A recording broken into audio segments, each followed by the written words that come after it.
Hello friends, good morning, જય શ્રી કૃષ્ણ, જય દ્વારકાધીશ. કેમ છો બધા? મજામાં ને? તો સ્વાગત છે તમારું આજના એક મસ્ત મજાના વિડીયોમાં. આજે છે જન્માષ્ટમી. તો પહેલા તો બધાને જન્માષ્ટમીની શુભકામના, કેમ કે આજે તો જગતનો નાથ આવવાનો છે રાતે 12 વાગે, એટલે આજનો દિવસ તો બહુ જ શુભ છે.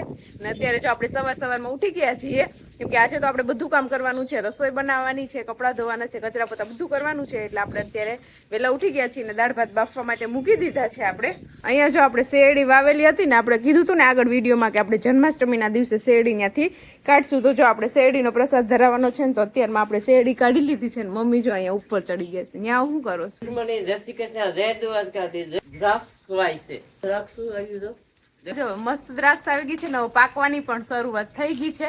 મેં અહીંથી પાંદડા કાઢે છે કા પાંદડા કાઢ નાખો તો આગલી વાળા તો પાછા જ ના થઈ ગયા. 9 હાઠા તોડ્યા, સબલું ભરીને ગાયને દીધું, બે વાડી લઈ ગયા વાવા. ને આ રામ મંદિર મૂકવાના છે પ્રસાદીમાં. હવે અતુલ કે નરસ ઉઠે ને તો મૂકી આવે તોડ્યા. એ તમને બતાડું.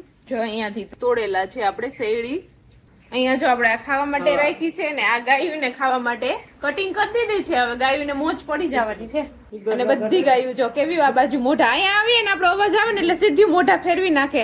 જો આપણે મંગળા ને ગૌરી ને જઈ લે ધૂળીઓ ને બધા આ બાજુ જોઈને ઉભા છે. હજી આગળ ખાવાનું આપી દીધું ને, આપી દીધું 2 વાર કાઢું. હા, તોય આપણે અહીંયા આવીએ એટલે એને એમ થાય કે આમને કઈક ખાવાનું આપશે તો આગળ ખાણ આપ્યું, સોને ખોડ, પછી એક પૂરો ધોવાઈનો નીરો હવે આગળ દીધા હતા વાળના.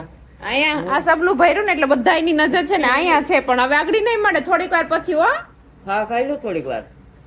ચાલો, તો એવું બધું કામકાજ ચાલે છે ને. આજે તો બહુ બિઝી શેડ્યુલ છે, પણ આપણે ફટાફટ આપણું કામ પતાવી લઈએ, કેમ કે હજી કાનુડાને પણ નવડાવીને એને પણ સરસ મજાનો તૈયાર કરવાનો છે, કેમ કે આજે તો એનો જન્મદિવસ છે. એટલે કાનુડાને તો મસ્ત રેડી કરવો પડે ને આપણે. તો ચાલો પહેલા ફટાફટ આપણે કાનુડાને નવડાવીએ અને એને સરસ મજાનો તૈયાર કરી દઈએ. હું તમને આગળ વિડીયોમાં બતાવીશ, અને વિડીયોમાં છે ને તમે કન્ટિન્યુ રહેજો, તમને બહુ મજા આવશે વિડીયો જોવાની.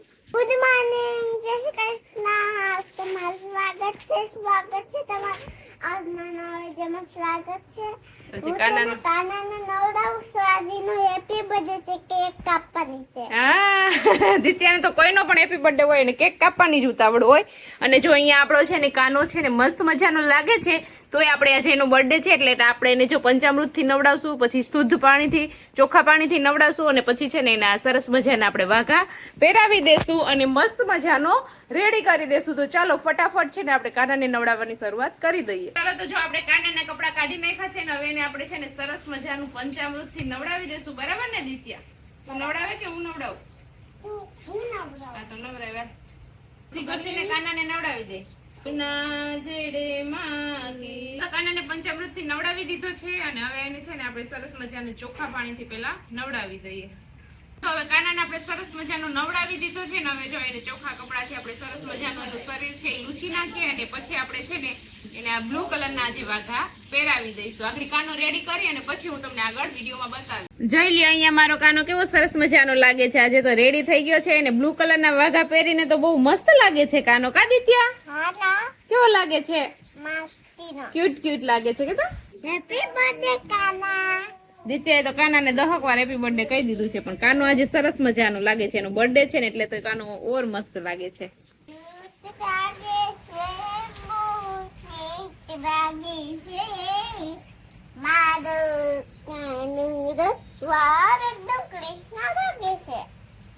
હા, તો દિત્યા બેને જો કાનુડાનું મસ્ત મજાનું ગીત ગાયું છે. તો તમે જે કોમેન્ટ કરીને કહેજો કે અમારો કાનો તમને કેવો લાગ્યો અને એના વાઘાને શણગાર તમને કેવા લાગ્યા. ચાલો, તો આપણે રસોઈ ઓલમોસ્ટ થઈ ગઈ છે. રસોઈમાં તો આજે કઈ બનાવવાનું નહોતું, ખાલી જો દાળ ભાત જ કરવાના હતા, એટલે આપણે મસ્ત મજાની આપણી દાળ બનાવી લીધી છે, અને અહીંયા આપણે ભાત પણ બની ગયા છે, અને આપણું આમાં બટેકાનું શાક બને છે.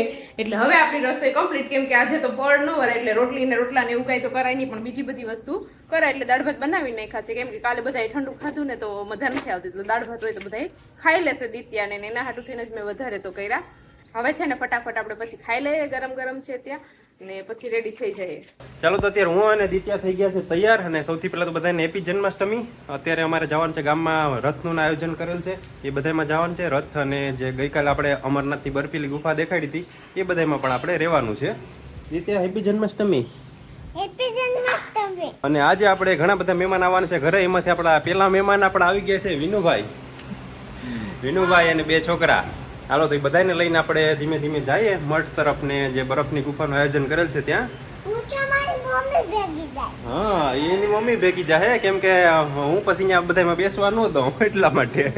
ચાલો તો અત્યારે પોણા બાર જેવું વાગી ગયું છે ને અમે જો નાઈ ધોઈને સરસ મજાના રેડી થઈ ગયા છે, નવા કપડાં પહેરી લીધા છે. હજી પણ રથ છે ને એ નીકળો નથી, રથની તૈયારી બધી ચાલુ છે. અત્યારે ડીજે ને એવું વાગે છે, અહીંયા ઘરે સંભળાય છે. તો હવે અમે તૈયાર થઈ જાય એટલે અમે પછી જાશું અહીંયા રામ મંદિરે જ્યાં રથ જોડવાનો છે ને ત્યાં જાશું અને આગળ તમને વિડીયોમાં અમે બતાવશું કે ત્યાં કઈ રીતની બધી પ્રોસેસ હોય છે. વિડીયોમાં કન્ટિન્યુ રહેજો, તમને વિડીયો જોવાની મજા આવશે. તો ચાલો પહેલા આપણે જાશું જ્યાં રથ જોડે છે ને ત્યાં રામ મંદિર. જો અહીંયા દિત્યાબેન પણ સરસ મજાના રેડી થઈ ગયા છે નવું ફ્રોક પહેરીને. તો તમે કોમેન્ટ કરજો કે દિત્યાબેન કેવા લાગે છે. હાય દિત્યા. હાય, ગુડ મોર્નિંગ. સ્કૂલમાં જાઉં છું પણ મને બરફ મારવાની ઉતાવળ નથી. તો ઠેકડા મારવાની ઉતાવળ છે. હા, અને અહીંયા જો પાછળ પણ મમ્મીએ નવી સાડી લીધી હતી તો મમ્મી નવી સાડી પહેરીને માંડ્યા છે ઘરેણા પહેરવા. જય મુરલીધર. જાય હવે રથને વાહે.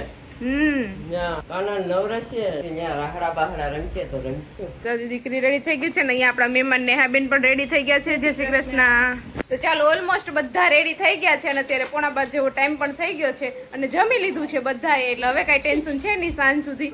તો ચાલો હવે આપણે ફટાફટ જઈએ રથમાં.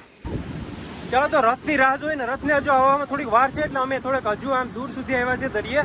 ચાલો તો અત્યારે દરિયા આટો મારીને આપણે આવી ગયા છે જંગલમાં. અહીંયા અમારા ગામમાં દરિયાની બાજુમાં જંગલ છે અને દરિયા આટો માર્યો ને એકદમ આયોડિનની કમી છે હતી ને શરીરમાં પૂરી થઈ ગઈ, આખું મોટું ખારું ખારું થઈ ગયું. તો અમે જો બધા માણસો આગળ જાય છે ધીમે ધીમે. હાલો તો જંગલમાં ઘૂસી ગયા ને અહીંયા છે ને રસ્તો બંધ છે, અમને કેડી મળતી નથી અહીંથી જવાની. રથ આવી ગયો છે, અમને રથ જોવાની ઉતાવળ. અમને મળતી જ નથી. જો તમે આમ જો, તમે ગાઈસ જો, તમે જો.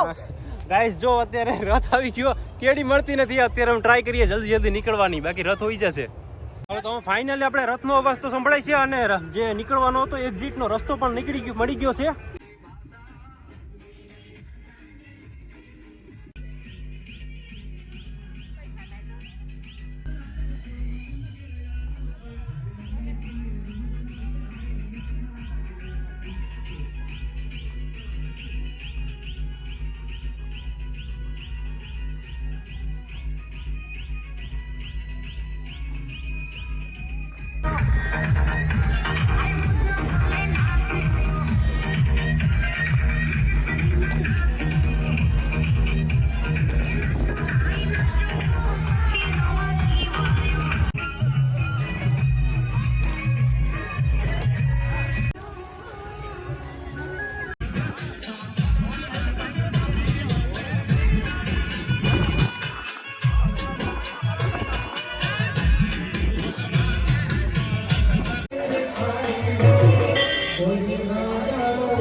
રથમાં જઈ આવ્યા અને અમે જો અહીંયા બરફમાં પણ ચાલી લીધું છે ને હવે ભૂખ લાગી ગઈ છે તો અહીંયા આવી ગયા છીએ પાણીપુરી ખાવા માટે. તો જો અમે પાણીપુરીની ડીશ 2 મંગાવી લીધી છે. શું ખાવું બેન?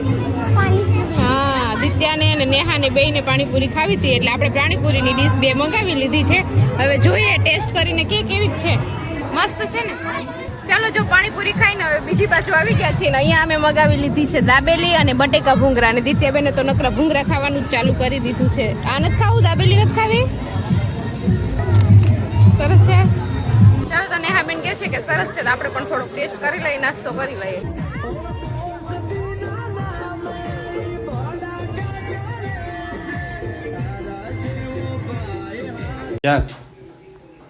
ચાલો તો અત્યારે 7 જેવું વાગી ગયું છે ને અમે મઠમાંથી છે ને 2-3 વાગે તો આવી ગયા હતા ઘરે. આવીને પછી થોડી વાર સુઈ ગયા હતા અને આરામ કર્યો અને પછી બસ મહેમાન જ હતા આજે પણ કાલની જેમ જ.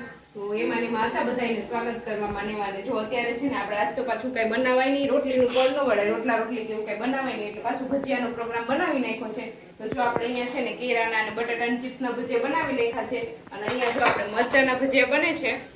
આમાં જો આપણે દહીંની ચટણી બનાવી નાખી છે, પછી વઘારેલા ભાત બનાવ્યા છે અને અહીંયા દાળ છે.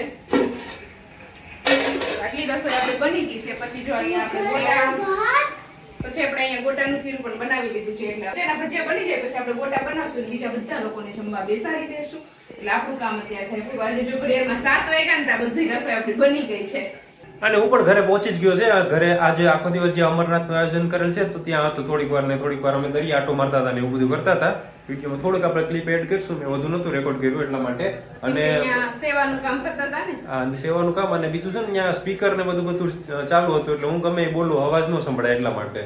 અને આજે છે ને એટલા 2 દિવસ ત્યાં જતો ને તો 2 દિવસ આપણે ઘણા બધા આપણા જે સબસ્ક્રાઈબર છે આપણા વ્યુઅર છે મળ્યા. ઘણા સામેથી મળતા હતા, ઘણા સાઈડમાં બેન વાત કરતા હતા, સામેથી ન આવતા હોય. હા એટલે છે ને એમાં એવું હતું કે જે આપણા વિડીયો તો જોતા હોય પછી આપણી નજીક આવવા આપણી સામે ના આવે પણ આપણી બાજુમાં હોય ને ત્યારે વાત કરતા હોય કે જો આપણે આના વિડીયો જોઈશ. પણ વાંધો નહીં, તમે વિડીયો જોવ છો, તમને સારા લાગે છે તો એ બદલ તમારો ખૂબ ખૂબ આભાર. અને હવે આપણે અહીંયા વિડીયોને પણ કરી દઈએ એન્ડ. તો તમને આજનો મારો વિડીયો કેવો લાગ્યો એ કોમેન્ટ કરજો, લાઈક કરજો, શેર કરજો અને જો ચેનલમાં ન હોય તો સબસ્ક્રાઇબ કરજો. આવતીકાલે મળીશું નવા વિડીયો સાથે. ત્યાં સુધી બાય બાય, ગુડ નાઇટ ને જય દ્વારકાધીશ. હજી કાનુડાનો જન્મ તો બાકી છે પણ આપણે તો વિડીયોનો ટાઈમ છે 8 વાગ્યાનો એટલે આપણે 8 વાગે વિડીયો આવી જશે.